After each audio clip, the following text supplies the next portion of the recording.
시편 20편 1절에서 9절입니다. 우리의 임금님께서 고난 가운데서 주님께 기도하실 때에 주님께서 임금님께 응답하여 주시기를 원합니다.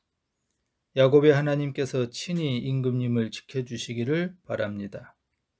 성소에서 임금님을 도우시고 시온에서 임금님을 붙들어 주시기를 원합니다.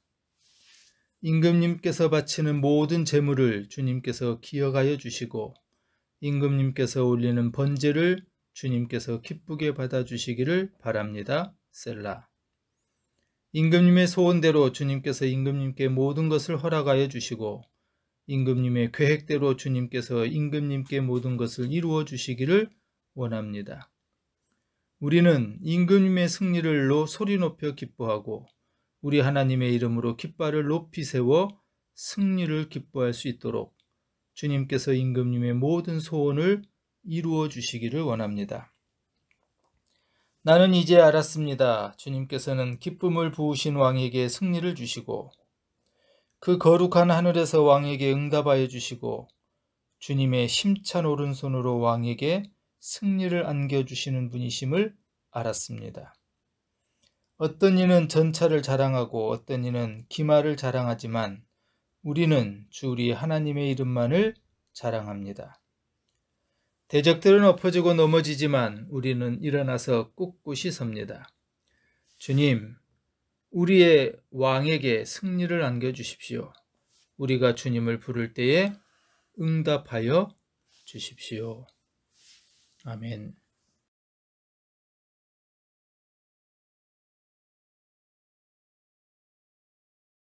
내가 홀로 외로워서 마음이 무너질 때 누군가 널 위해 기도하네. 누군가 날 위하여 누군가 기도하네.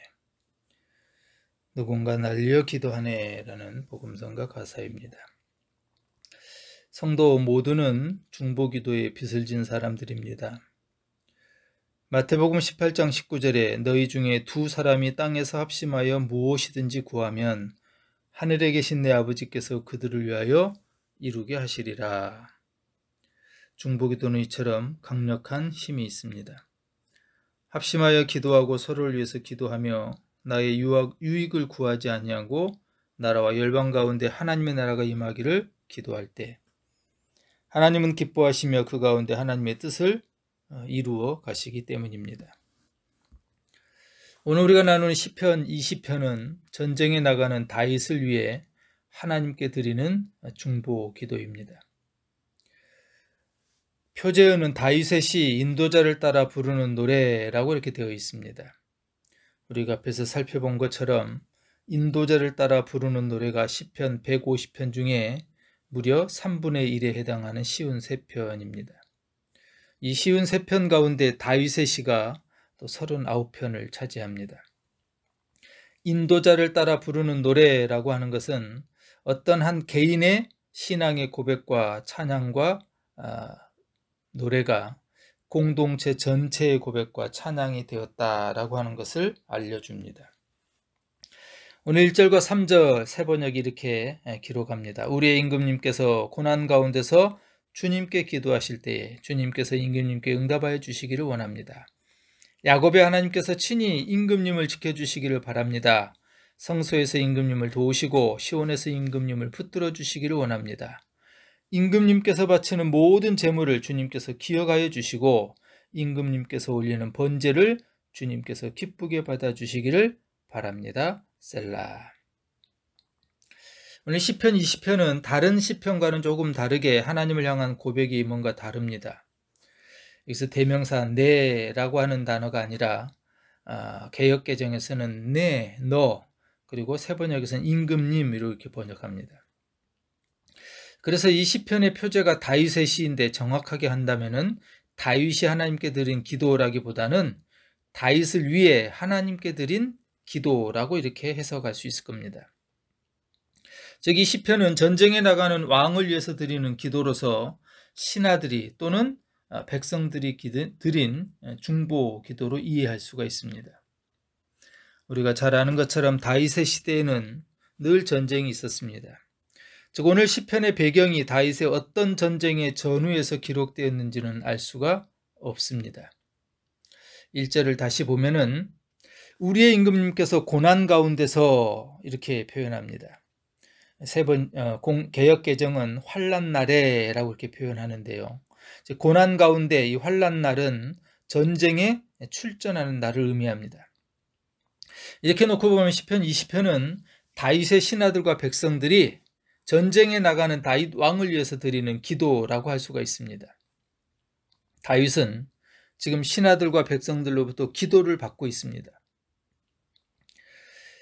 전쟁에 나가는 다윗을 위해서 신하들과 백성들이 중보기도 하고 있다는 거죠. 누군가를 위해서 기도를 드리는 것 중요합니다. 그런데 누군가의 기도를 받고 있다는 건 역시 굉장히 중요하고 용기를 줍니다. 오늘 우리가 오랫동안 또는 짧든지 신앙의 연조 가운데서 오늘 여기에까지 우리가 올 수 있었던 것은 많은 이들이 우리를 위해서 기도해 주셨기 때문이라고 하는 사실을 우리는 기억하고 있습니다. 우리가 그 사실을 안다면은 이 중보기도는 얼마나 감사한 조건이 되는지 알 수 없습니다. 다윗을 위해 기도하는 사람들은 지금 야곱의 하나님의 이름으로 기도하고 있다라고 이렇게 표현합니다. 많은 조상들 가운데 왜 야곱의 하나님이었을까요? 아브라함의 하나님도 있고 요셉이나 모세의 하나님, 여호수아의 하나님도 있었습니다. 아마 이스라엘 백성들에게 있어서 야곱의 하나님이라고 하는 이 이름은 야곱의 12아들이 이스라엘의 12지파가 되었기 때문일 겁니다. 그래서 우리가 흔히 야곱의 하나님이라고 하는 표현은 민족의 하나님이라고 하는 의미와 같은 뜻입니다. 더 나아가 우리가 아는 것처럼 야곱의 삶은 참 파란만장한 삶이었습니다. 야곱 자신도 스스로를 험악한 세월을 살았다라고 그렇게 자신의 일생을 표현했던 것처럼 야곱은 참 험악한 삶, 파란만장한 삶을 살았습니다. 그러나 이런 험악하고 파란만장한 삶 가운데서도 야곱이 주는 상징적 의미는 그런 많은 우여곡절 속에서도 야곱은 끝까지 하나님을 붙잡았다는 겁니다. 그의 엉덩이뼈가 부러져 절면서까지 이스라엘의 이름을 얻어낼 정도로 끈질겼던 사람이 바로 야곱입니다.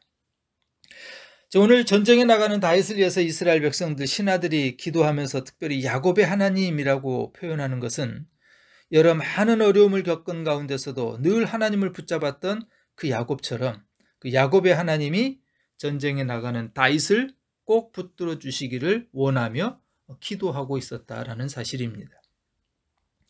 2절과 3절에 보면 성소에서 임금님을 도우시고 시온에서 임금님을 붙들어 주시기를 원합니다. 임금님께서 바치는 모든 제물을 주님께서 기억하여 주시고 임금님께서 올리는 번제를 주님께서 기쁘게 받아주시기를 바랍니다. 여기서 성소와 시온은 같은 의미입니다. 하나님께서 계신 곳이죠. 구약은 하나님이 계신 곳이 따로 구별되어 있었습니다. 즉 하나님께서 다윗을 도와주시고 붙잡아 주시기를 하나님이 계신 바로 그곳에서 기도하고 있다는 겁니다. 다윗은 생애 순간순간마다 늘 하나님께 제사를 드렸던 사람입니다. 언약궤를 예루살렘으로 가지고 와서 예비한 자리에 둔 후에 다윗은 번제와 화목제를 드렸습니다. 또한 다윗은 하지 말아야 될 인구조사를 한 후에도 용서에 대한 감사의 표현으로 아라우나의 타작마당에서 번제와 화목제를 사무엘하 24장에서 보면 드립니다. 이렇게 늘 하나님께 제사를 드렸던 다윗의 삶을 백성들이 알고 있었기 때문에 지금 전쟁에 나가는 이 다윗을 위해서 하나님께서 그 마음을 받아주시기를 중보하며 기도하고 있는 겁니다. 그리고 3절 하반절에 셀라라고 하는 이 표현은 우리가 명확하게 그것이 무슨 뜻인지는 알 수 없지만 때로 쉬어라 또는 추임새에 올려라 라고 하는 그런 의미로도 사용됩니다. 즉 전쟁터에 나가는 이 다윗왕을 위해서 이스라엘 백성들은 셀라, 어떤 면으로는 쉬어라 라고 이렇게 말하고 있기도 합니다. 우리가 기도는 올려드리는 것도 중요하지만 듣는 것도 중요합니다. 그래서 어쩌면 이 셀라라고 하는 의미가 쉬어라 라고 하는 의미로 해석을 한다면은 때때로 우리의 기도가 셀라, 우리가 많은 걸 소원하고 올려드리고 바라는 것 중요하지만 그러나 우리를 향해서 말씀하시는 하나님의 음성을 듣는 쉬어라 라고 하는 셀라도 중요한 의미를 가지고 있다고 이렇게 해석해 볼 수도 있을 겁니다. 4절 이하에 보면은 이스라엘 백성들은 다시 또 기도합니다. 임금님의 소원대로 주님께서 임금님께 모든 것을 허락하여 주시고 임금님의 계획대로 주님께서 임금님께 모든 것을 이루어 주시기를 원합니다. 우리는 임금님의 승리를 소리 높여 기뻐하고 우리 하나님의 이름으로 깃발을 높이 세워 승리를 기뻐할 수 있도록 주님께서 임금님의 모든 소원을 이루어 주시기를 원합니다. 인칭대명사의 변화가 다른 시편과는 다르게 나가 아닌 너, 세번역은 임금님으로 이렇게 시작됐다고 앞에서 말씀드렸습니다. 근데 4절에서 5절로 넘어가면 인칭대명사가 또 변화가 옵니다. 이제는 너가 아니라 임금님이 아니라 우리라고 하는 1인칭 복수대명사로 바뀝니다. 즉 너라고 하는 여기서 다윗 임금님, 그 다윗의 마음의 소원은 곧 전쟁의 승리였던 것이고 그 소원은 다윗 개인의 소원만이 아니라 이스라엘 전체의 소원이라고 표현하고 있는 겁니다. 우리가 국가대표의 어떤 경기를 보면은 국가대표가 그 경기에서 이기고 나면은 국가대표가 이겼다라고 이렇게 표현하기보다는 우리가 이겼다라고 이렇게 표현합니다. 즉 이스라엘 백성들은 지금 다윗왕이 전쟁에 나가고 그 전쟁에 간절히 승리를 원합니다. 근데 다윗왕이 전쟁에 승리하는 것은 결국은 우리 모두가 승리하는 것으로 그렇게 기도하고 있다는 겁니다. 왜냐하면 만약 그 전쟁에서 승리했다면 이스라엘 전체 노예가 되거나 멸망하는 길로 치달을 수 있기 때문에 그렇죠. 그래서 6절에 보면은 하나님께서 다윗 왕으로 하여금 승리하게 하실 것을 믿고 이제는 기도합니다. 나는 이제 알았습니다. 주님께서는 기름을 부으신 왕에게 승리를 주시고 그 거룩한 하늘에서 왕에게 응답하여 주시고 주님의 힘찬 오른손으로 왕에게 승리를 안겨주시는 분이심을 알았습니다. 여기 보면 또 주어가 바뀌죠. 이제는 1인칭 단수로 바뀝니다. 나는 이제 알았습니다. 즉 다윗 왕을 위해서 이스라엘 백성들과 신하들이 중보하며 기도하며 임금님에게 승리를 주십시오 라고 기도했던 그 기도가 그 다윗의 승리는 곧 우리의 승리입니다. 우리가 그 승리를 누리게 해주십시오 라고 하는 변화가 이제는 다윗 왕의 확신으로 응답으로 바뀝니다. 이스라엘 백성들은 전쟁터로 나가는 다윗 왕의 승리를 기도했고 그 기도가 이제는 다윗의 확신으로 나는 이제 알았습니다 라고 이렇게 변화됩니다. 다윗은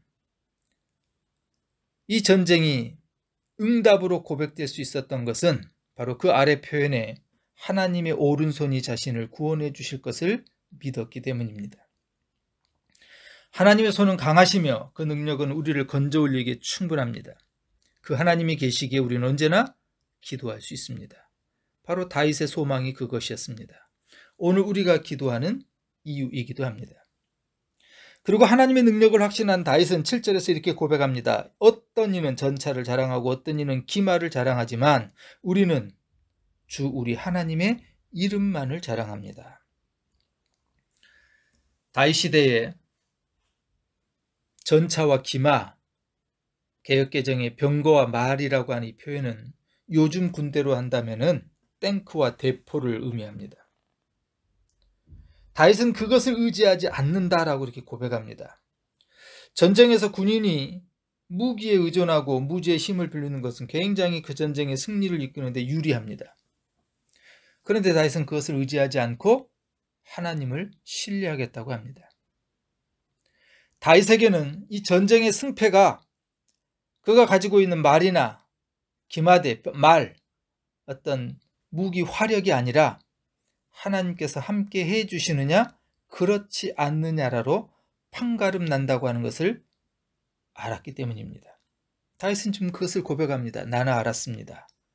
하나님이 나와 함께 하시기에, 하나님의 손이 나와 함께 하시기에 이 전쟁은 승리할 수 있습니다. 사무엘하 8장에도 보면은 다윗이 소바왕 하다데셀과 전쟁을 할 때 그로부터 마병 1700명과 보병 2만 명을 사로잡은 큰 승리를 거둔 적이 있었습니다. 마병 1700명이라면은 말도 1700마리를 잡았다는 거죠. 근데 사무엘하 보면은 다윗은 그 중에서 100마리만 남기고 나머지 말들의 발의 힘줄을 다 끊어버립니다. 즉 전쟁을 말의 힘이나 무기에 의지하지 않고 하나님만을 의지하겠다고 하는 다윗의 결단이었습니다. 결국은 그 마음을 귀하게 여기신 하나님께서 다윗이 가는 곳마다 이기게 하셨습니다. 오늘 시편 20편에서도 다윗은 하나님의 이름을 자랑하겠다고 고백합니다. 이것은 입술만의 고백이 아니라 온전한 삶과 신앙의 고백을 의미합니다. 철저하게 세상적인 힘, 군인의 무기가 아니라 하나님의 이름만을, 하나님의 손의 능력만을 의지했던 다윗. 그는 8절 이하에서 이렇게 오늘 시편을 마무리합니다. 대적들은 엎어지고 넘어지지만 우리는 일어나서 꿋꿋이 섭니다. 주님, 우리의 왕에게 승리를 안겨주십시오. 우리가 주님을 부를 때 응답하여 주십시오. 여기서 엎어지고 비틀거리며 넘어지고 엎드려짐과 꿋꿋이 다시 바로 선다라고 하는 것을 대비해서 표현해 놓고 있습니다. 즉 세상을 신뢰하는 사람과 하나님을 신뢰하는 사람과의 차이죠. 세상을 신뢰하는 사람, 군인이 무기를 의지하는 것은 엎어지고 비틀거리고 넘어지고 엎드려지는 거지만 하나님을 신뢰할 때 꿋꿋이 일어나 바로 설 수 있다는 겁니다. 우리가 살아가고 있는 세상은 때로는 거꾸로 이런 일들이 일어납니다. 세상을 의지하는 사람들이 오히려 바로 일어서고 보란듯이 살아가고 자랑합니다. 하나님을 의지하는 사람들이 오히려 비틀거리기도 하고 넘어지기도 합니다. 그러나 다윗은 우리에게 강조합니다. 하나님 앞에서는 반드시 이렇게 된다고. 세상을 신뢰하는 사람은 엎어지고 비틀거리고 넘어지고 엎드려지지만 하나님을 신뢰하는 사람은 결국에는 꿋꿋이 일어나 바로 설 것이라고. 그리고 우리에게 요청합니다. 우리도 이런 믿음을 소유할 것을. 시편은 왕이 전쟁터로 나갈 때 신하들과 백성들이 드린 기도였습니다. 그리고 그것을 다윗이 기록한 것으로 오늘 시편 20편은 표현하고 있습니다. 오늘날 우리에게도 실제로 총과 칼을 들고 싸우는 전쟁은 없지만 우리의 삶은 우리가 알고 있듯이 또는 때론 모르듯이 전쟁과 같은 삶입니다. 그렇다면 시편의 기도는 우리가 받아야 하는 기도이고 또 우리가 누군가를 위해서 매일 드려야 하는 기도입니다. 어떤 사람들은 가진 것이 많으면 전쟁에서 이길 수 있다고 생각하고 어떤 사람은 똑똑하고 정보가 많으면 이길 수 있다고 생각합니다. 어떤 사람들은 세상에서 힘을 가지면 이길 수 있다고 생각하며 그것들을 의지합니다. 그런 오늘 시편 20편은 다윗은 그리고 다윗을 위해서 기도했던 백성들과 또 그 기도를 받고 승리를 확신했던 다윗은 우리들에게 이렇게 요청합니다. 하나님의 이름과 하나님의 말씀에 우리의 삶 전체를 얹어놓을 때, 하나님의 손을 의지하고 신뢰할 때 결국 우리는 이기는 믿음의 사람들이라고. 다윗은 지금 신하들과 백성들로부터 기도를 받고 있습니다. 누군가를 위해서 기도를 드리는 것 중요합니다.